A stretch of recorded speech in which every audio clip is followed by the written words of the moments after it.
So to fight this at Feastables, we are working with the farmers to establish child labor monitoring and remediation systems to get the kids out of child labor and into school. It's been our prayer that we have school feeding for our learners, and now we have it. So we thank you so much, and we hope that this will continue for years. I hope forever. And now that these families in Ghana have enough to eat, back in the United States, ending hunger requires solving a completely different problem. Believe it or not, America produces so much food that almost 40% of it simply gets thrown away. But if we could preserve just 10% of that, we could theoretically end hunger in the United States. And that brings us to the Philadelphia Wholesale Produce Market. One of the largest food marketplaces in America. Where every year up to 10 million pounds of unsold food is at risk of going to waste.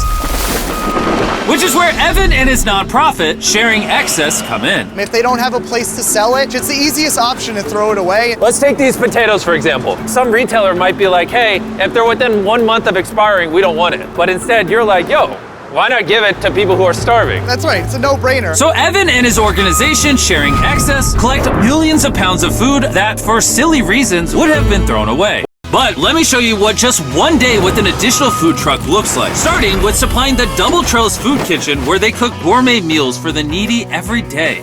Everything you see here would have been thrown away, but now it is a gourmet meal going to someone in need. This is crazy. And while the meals we cooked fed 600 people, our one truck still had thousands of pounds of fresh produce to stock multiple community fridges, hand out directly to people on the streets,